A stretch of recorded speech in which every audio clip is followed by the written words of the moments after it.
Coach, what is it about Coach Keeler's offense that's impressed you? I know you've gone up against it when you were at Kennesaw, and now it looks as though that he's working some magic at Temple. Yeah, very, very well built schematically with good players. It's I know we talk about this, I feel like every week, Scott, but there's a lot of really good players on the field for these guys. They're well coached, they're tough, they're smart, they're disciplined. The scheme is fantastic with what they do and how they do it. Obviously playing him back a few years ago, know how explosive they can be, how dynamic their scheme is. So it presents a lot of challenges, and they understand it really well. Tyler Walker, their offensive coordinator, is a guy that just does an exceptional job. Coach Keeler's got his hands all over everything as well. What are you looking at for the response for your defense now as you hit the practice field and prepare for Temple? Yeah, we know we're a work in progress. We got to continue to grow. I think probably the biggest thing for me is I want to see us take a huge jump forward in terms of our execution. I really think we left a lot out on the field on Saturday, and we got to coach better. We got to execute better. We got to do those things. So there's a big room for improvement. But if we just do the things that we really feel like we can do, I think we can really grow this week. What does it mean, especially for the young guys, to see Jackson and Landon make a big play like they did to help save things for the win at the end? Yeah. I think it's big time. We talked yesterday that was a grow up game. There's a lot of talk about having younger guys out there and things like that. Like some of them got baptized by fire a little bit, but that was a grow up game. And really, I love the adversity that we went through, because the best 3 plays of the game were our last 3 plays of the game. Like, we've got tough dudes, Scott, like guys that just keep swinging, keep fighting, keep working, keep doing, trying as best they possibly can. We learn throughout the course of the game. Some things we still got to get obviously fixed. It was by no means anywhere near our standard, but we're on our way there. Thanks, Coach. Good luck in Philadelphia. Thanks, Scott. Appreciate it. Wyatt Kokelman. Hey, Coach, how do you size up a Temple offense that's found success so early under KC and seems to be playing with a lot of confidence? And what do you tell your team about that to prepare?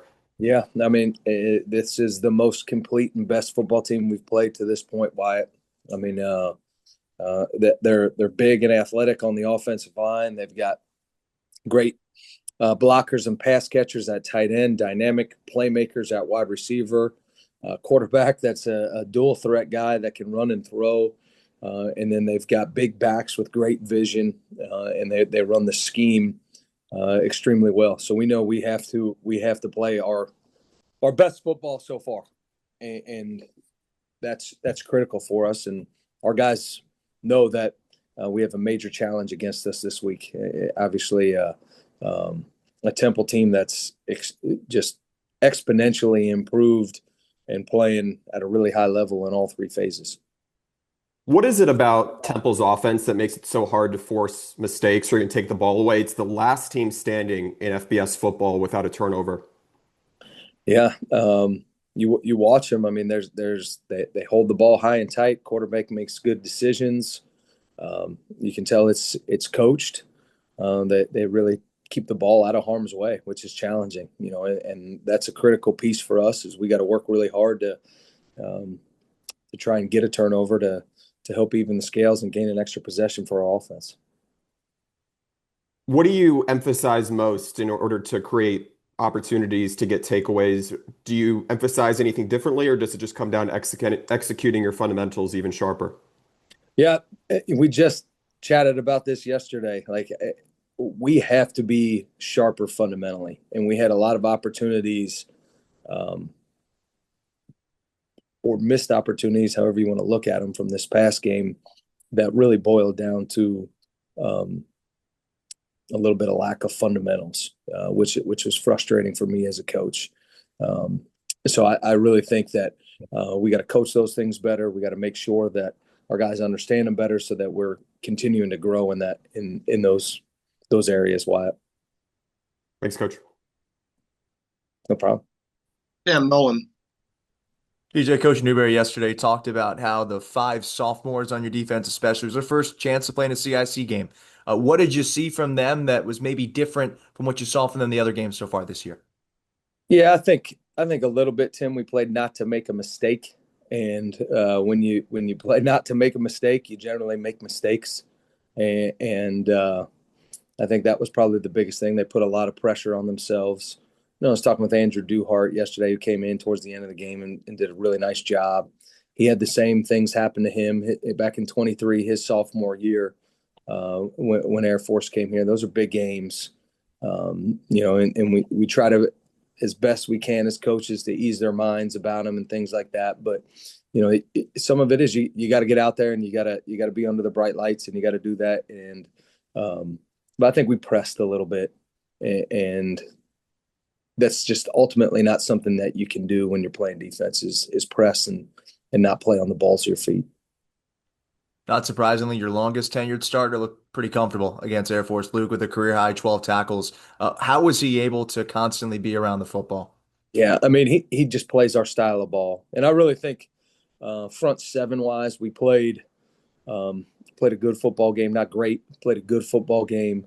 A couple things that I really think that we could have got done that would have helped us a little bit more. But Luke is, I mean, he's just, he goes up against guys that are a lot bigger than him, and he just twists and contorts his body to get in there and make tackles and make plays. We ask him to do a lot at the Raider position, and he's able to execute it all. Just love the way he plays ball. I mean, we talked about it on Monday morning as a staff. He just plays our style of football, Tim. I mean, he's a guy that is smart. He's a guy that's fast, plays violent, plays with his teammates. I mean, he's a great teammate. You'd love to have 1,000 of them. I mean, he's just awesome. Eli really praised Jackson Campbell's energy in practice and said it was nice for that to translate into a big moment like it transpired on Saturday. What do you see from him on a day-to-day basis that makes a play like that possible? Jackson, well, at practice, he's the most enthusiastic player I've ever seen in my life. Like we talk about, there's guys that have energy. Energy can go one or two ways, man. Enthusiasm only goes one way, and that's Jackson Campbell. Like, I mean, it's off the charts, and he practices like that all the time. I mean, I know he drives the offense crazy, just like they got several guys that drive us crazy because he's a pest. I mean, he's just all over the place doing the things that he does on the football field. But I could not be more excited for him in that moment to make that play, to get the ball back for our offense in that situation, just because of the work ethic that he has, the way he goes about his business. He deserves a ton of success. Doesn't always quite get exactly what he deserves, but he certainly did in that moment, and super proud for him and excited for him. He was our Blue Collar Award winner. That's the guy that goes out to practice every day, and he could win it every week. That's the guy that goes out to practice every day and just practices with that blue collar toughness that we need, and he won it for the week. And he could win it almost every week. We got several guys that could, but Jackson's up there. Thank you. Thanks, Tim. Wags. So I was just going to ask you a little more as you broke down the tape against Air Force. I mean, what was it all the back end and the passing yards allowed that really bothered you the most? Because Coach Newberry said that if you take away the 61-yard run at the beginning of the game, you held them to 140 total yards, which is not a bad number. Rushing. Sure. Yeah. No, obviously just the explosive plays in general, but yeah, Coach Newberry's 1,000% right. The first play of the game was probably the worst thing that could possibly happen at that moment, to give them a little bit of confidence and obviously give a young starter confidence in that game. I thought There's probably a few calls that I'd like to have back, Wags, to be totally honest with you. And there is every game. I thought the guys up front really battled. They weren't able to really consistently run the ball, but we got to be able to get off the field on third down. That keeps us out of some of those situations. When you play a prolific offense like they are, you're not going to shut those guys out. But what you have to do is be able to limit possession. So when you do get them in third and long situations, get off the field. And there's a couple that I'd really like to have back. And there's a couple that, fundamentally we've got to be able to get some things done on a couple quarterback scrambles that really led directly to 10 points. So if ifs and buts were candy and nuts, we'd all have a Merry Christmas. You know what I mean? So there's a lot to be learned from that game for us moving forward. And big games come down to fundamentals. Like, it is not the most fun thing to talk about, but tackling, block destruction, angles, effort, like those things are all critical, because when you're playing good people and good teams, you're going to be in a moment where you're 1-on-1 or 2-on-1 in space, and you need to take space and be able to spike the shoulder and land on top to limit the damage, or potentially keep the chains from moving. So some of those things on the front end too led to some of those problems on the back end as well. And obviously we're working really hard to clean those things up on the back end. So how Coach Newberry had also bemoaned the too many third and longs. Did you have a count of how many they converted what you consider third and long? Yeah, 7+. They converted 4 of those. We stopped them on 3, and that's just simply not good enough. You've got to we got to be batting near 1,000% right there, Wags. I mean, that's our goal in those situations as we start to look at that stuff, and it just simply wasn't good enough. One of them was in a pinned-in situation where we took away the initial read, and something we worked on quite a bit with what was going to happen was going to turn into a Q scramble, and we didn't have great fundamentals at a couple of different positions.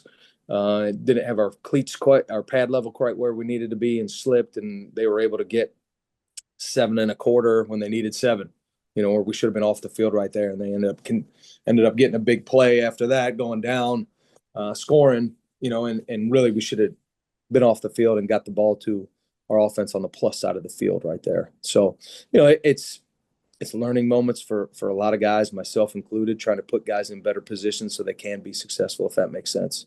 We did a good job taking away some things, and they were able to get other things, and we got to adjust and be better moving forward. So Coach Newberry had said that it had the play been executed right, or the play call been executed right. The long run by the quarterback on the first possession should have been a tackle for loss. Can you talk about what happened there? I mean, looking at the replay, it looks like a large percentage of the front 7 followed the fake to the left, and the quarterback came out of the right and had some openings. But what happened in that play that went wrong? Yeah, we had a movement up front that we didn't execute, and on the perimeter we got a little greedy with our eyes as well, and that caused a little bit of indecision. It really shouldn't have gotten to that point had we executed what we needed to execute up front. And that's Wags, that's on me. I got to make sure that guys are crystal clear with their job description, so they know exactly what they have when their visual key does a specific thing. And I'll take full ownership of that and make sure that doesn't happen moving forward, and do everything I can to make sure that we clean that stuff up, because it call wise, we probably couldn't be in anything better, but it's not a good call when you don't execute it. It just is what it is. So we got to make sure we're better there. All right, we'll take another trip around. Scott Wyckoff.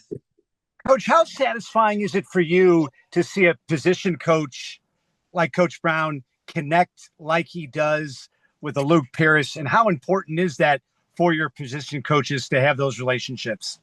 Yeah, I mean, I was talking yesterday, Scott, to the defense just about,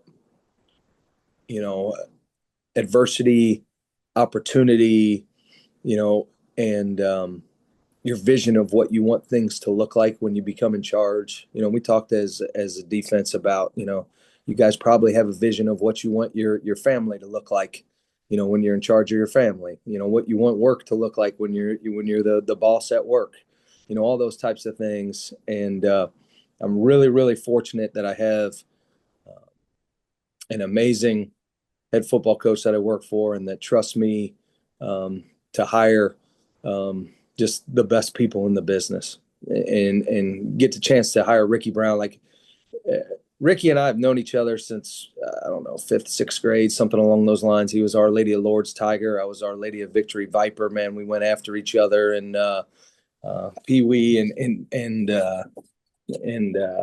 pony and varsity football and all that stuff on the west side of Cincinnati. And I mean, you go home right now, and everybody that knows Ricky Brown absolutely loves him and talks about how great a human being he is and how great a person he is. And for him to be here at the Naval Academy, I think the character man that he is, his values, they align exactly with what the Naval Academy values and character are that they look to instill. And it's just an absolute blessing to have him coaching those outside backers because they love him.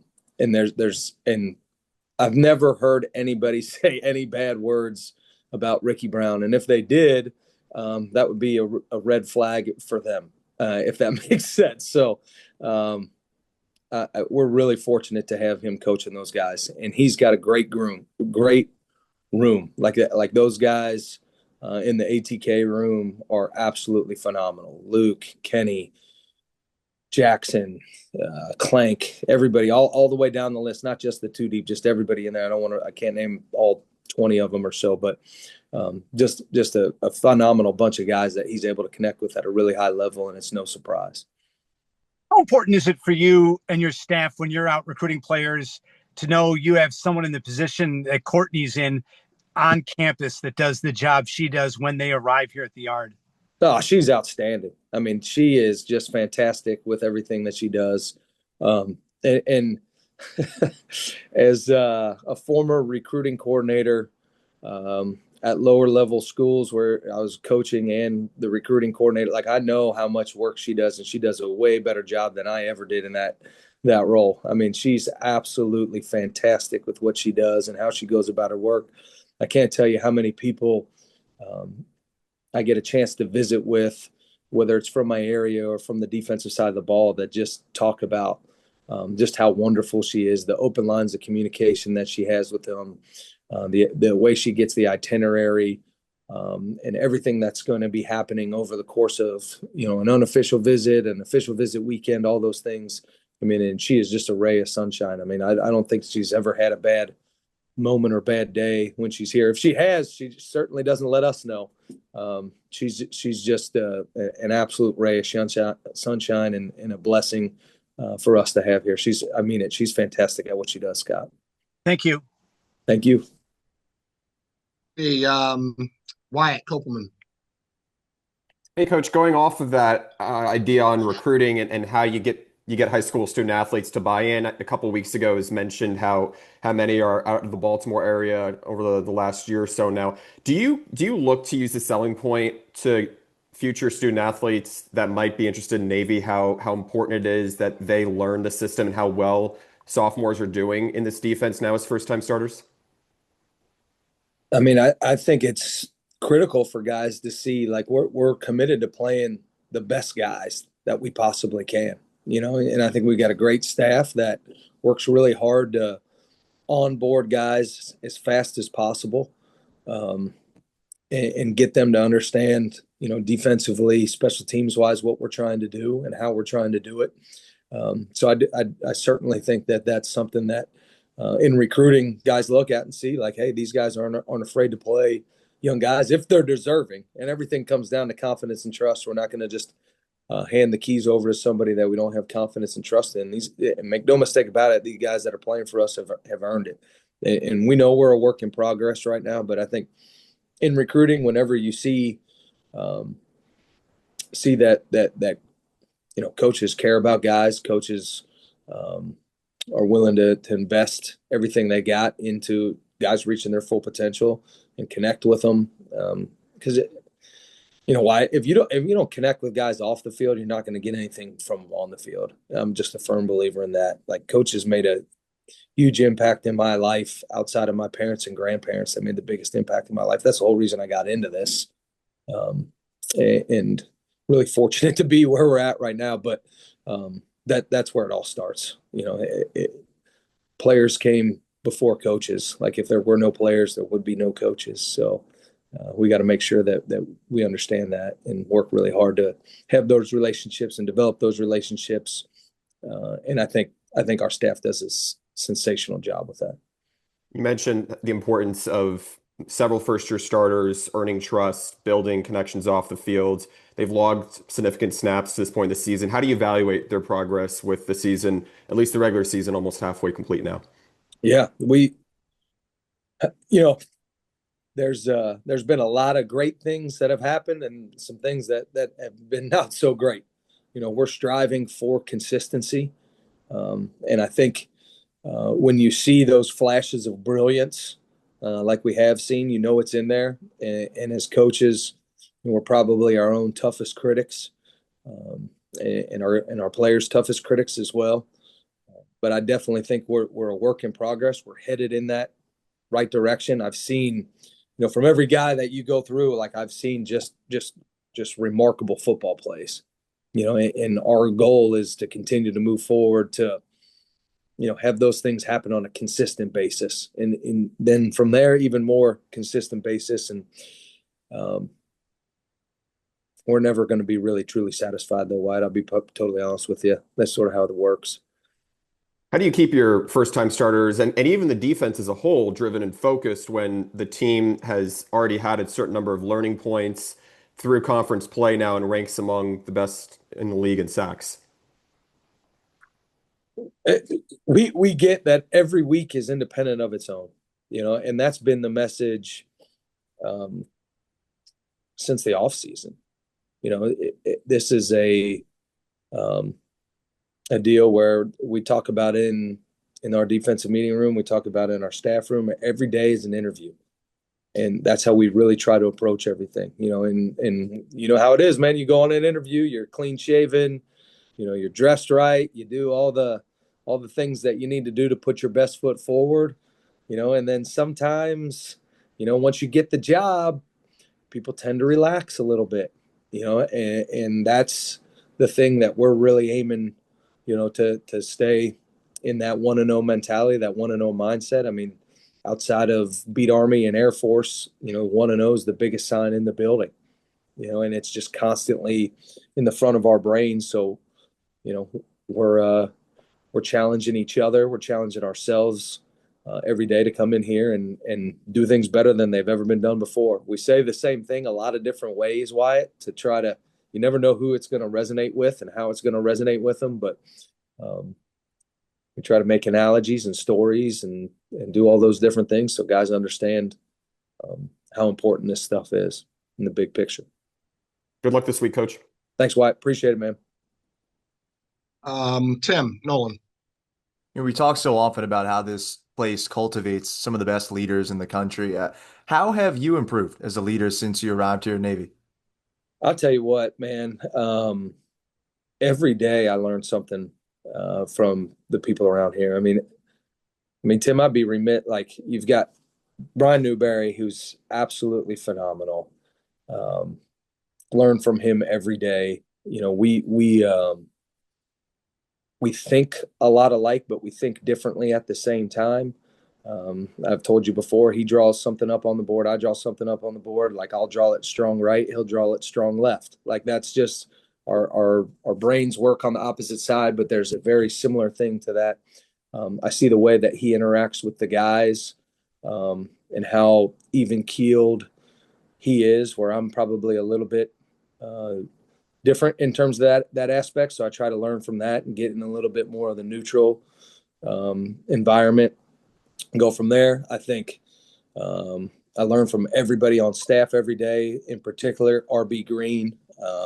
I'm with him quite a bit of time, being on the defensive side of the ball. He's a retired lieutenant colonel in the Marine Corps.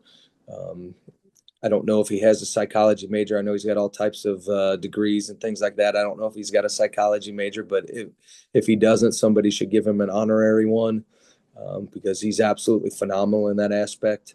Learn from him all day, every day. Mick Yakitis on the offensive side of the ball. He's another Naval Academy grad. Learned a ton from him. Jason McDonald, who's our director of player personnel, and helps out with the safeties on the defensive side of the ball. Has been around the Naval Academy and the prep school for a long time. Take things from him, take things from Coach Niumatalolo, from my time working with him. I mean, the biggest thing is, I guess this is 7 years here. I've been with Coach Newberry for 9 years. And probably the biggest thing that he instilled in me 9 years ago there's always a better way to do it. And I was probably a hard-headed 30-something-year-old assistant coach at that time, and thought my way was the highway a little bit. And he really taught me that there's always a better way to do things, and you can learn something from everybody. And it doesn't mean just football, doesn't mean just leadership.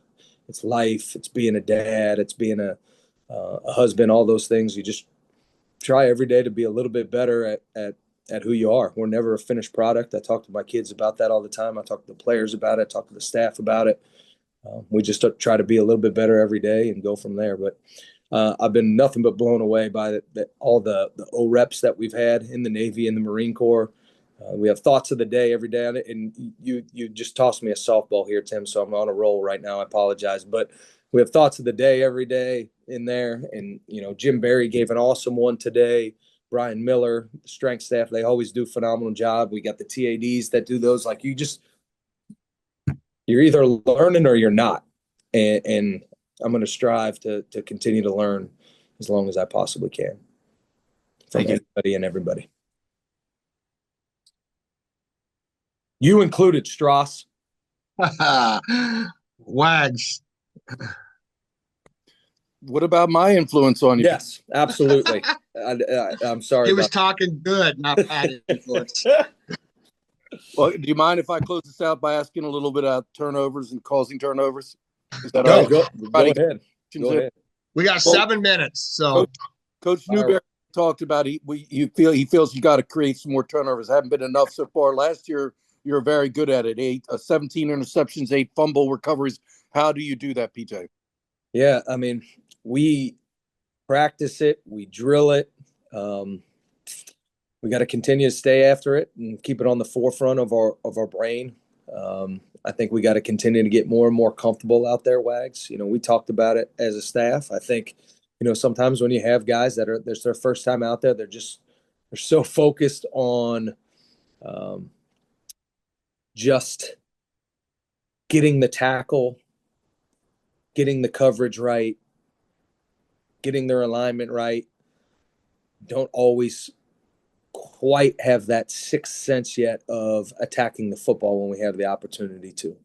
And we got to continue to drill it, practice it, see it in games, see it in practice, so we see it in games. And I'll be honest with you, in practice, we get a ton of them.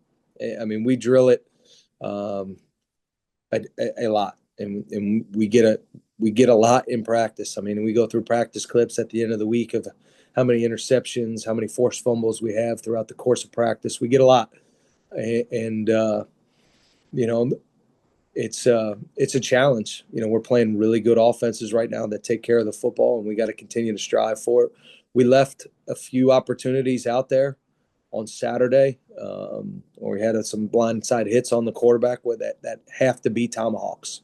They have to be chances where we get the ball out. I mean, we sacked the quarterback twice and hit him another 9 times, Wags. Like, that's 11 hits on the quarterback in a CIC game. I don't know if we've ever had that many hits on a quarterback in a CIC game. Like, we got to force fumbles when we have those opportunities, and we'll continue to drill that, continue to move forward with that. And I think the more and more guys get in those situations, the more and more they'll get comfortable in those situations and develop that knack and that sixth sense. The last 2 years we've been able to take the ball away at a really high level.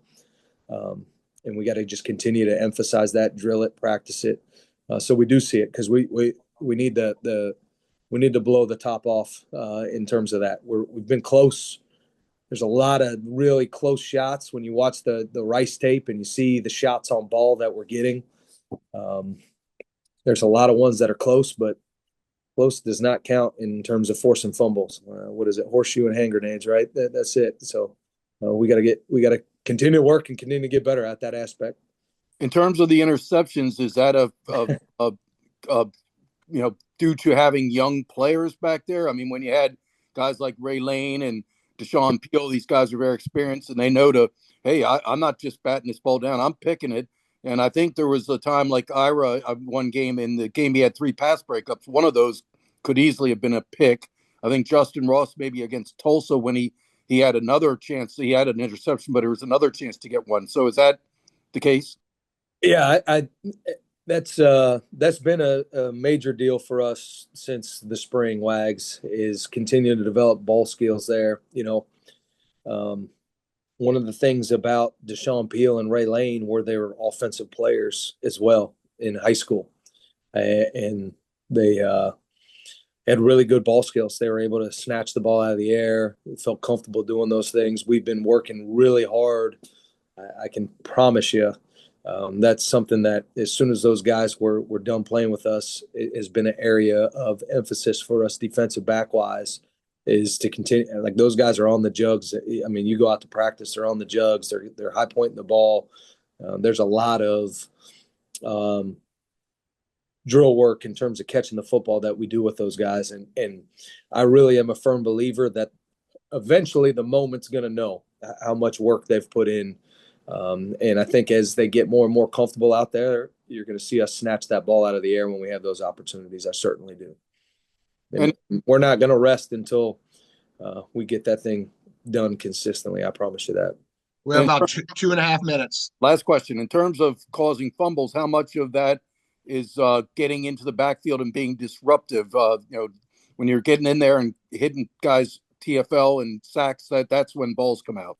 Yeah, I think the number one time that guys fumble across all professional football and college football is when they're on their way to the ground. And that's something that we practice significantly. We had several opportunities Saturday that we did not get done, which was a little frustrating because that's something we've been really, really good at when the ball separates from the body on the way down to the ground. And we practice the heck out of that. And there's 2 in particular that really needed to get out. I thought Phil Hamilton on the first play of the game did an exceptional job chasing that thing down and got a shot on the ball, almost knocked that thing loose on the first play of the game. We talk about opportunity pursuit. Sometimes plays are going to hit and guys open up and start to run and they don't quite secure those things as well.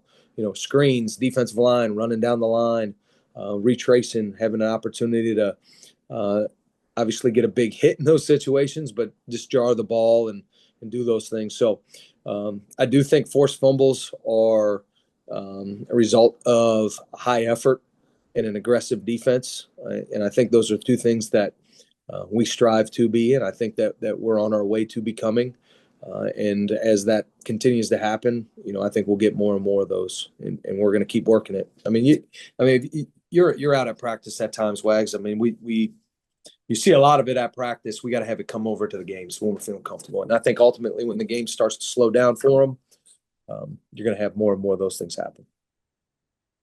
All right. Thanks a lot, PJ. Thanks, everybody. Appreciate you guys. Thank you.